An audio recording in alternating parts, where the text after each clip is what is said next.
I was just sitting here this morning having a coffee and chatting to my friend the Babel. He ain't no friend. My brother Kenny, who works in Squamish in Canada, who lives in North Vancouver, every Sunday morning goes down to a cafe called The Deuce in North Vancouver, where he says it's the best breakfast in the world. It's a bit of a run, but I'm thinking of going over. Now, one of the servers in there, Shannon, is a fisher person.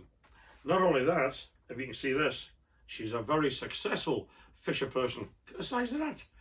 Her and her partner, Taylor, by the way, I've not seen any pictures of Taylor with any fish. Loads of Shannon with fish like this. Taylor, don't know what's going on there, son, but I don't see any photographs coming over. We're chatting about fishing. She does a lot of spinning and lure fishing at the moment. She would like to move to fly fishing and eventually to using a float and a float rod and centerpin reel for steelhead.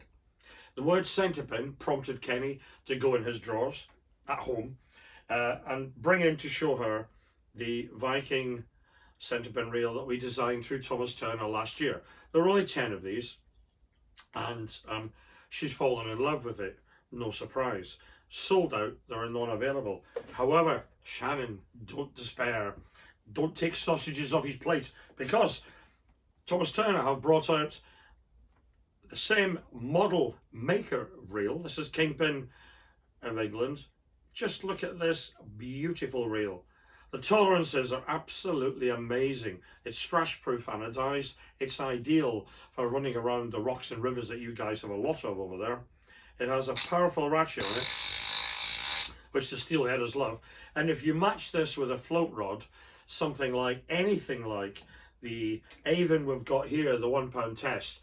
This is from the new Thomas Turner Classic range. If you matched it with this, by the way, it's the same color. Anything from 11 foot up to 14 foot, you'll be able to comfortably fish at distance, pick up line, and the rod will have enough sensitivity to register the bite, but more importantly, enough power to land a fish. So that's the technical side done. You were mentioning fly fishing. You're saying you're going to go fly fishing. You're going to nip down your local store and pick up a sage rod. Great, why not? We have sage rods here, and we do send to Canada and America and all the other countries every day of the week. So shipping is not an issue. However, one thing you said struck a chord. I'm going to buy a few flies at a few dollars each. Shannon, keep your tips. Look, we stock hundreds of boxes of flies. Can you imagine the cost of this in your local tackle store if you were going to pay $3 to $5 per fly? I mean, this is a mortgage. In our Thomas Turner, we have got a load of boxes which are pre-filled, where somebody else has taken a hit on the money, and you can pick up for a quarter, a fifth, a tenth of the price even, boxes of quality flies to fish for salmon, trout, sea trout, all the way down to little tiny ones. Now, I think I've sorted why Taylor doesn't catch anything. Kenny said this is the fly you've given to go dry fly fishing.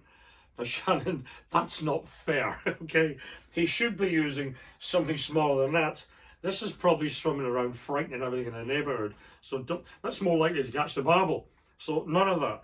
If you want to have a chat with us, pick up the phone or drop us an email about one of these super reels I've got in stock. There are only 25 of these. So I'm not saying rush, but hey, drop the washing and come down and do this. Rods, less than 50. So get Taylor to drop the rest of the washing and come down and pick one of these up as well. Love to chat to you guys both, and nice to hear from the North Vancouver Brigade, and I hope the Deuce Cafe keeps my brother in sausage, egg and beans every Sunday forever. Cheers.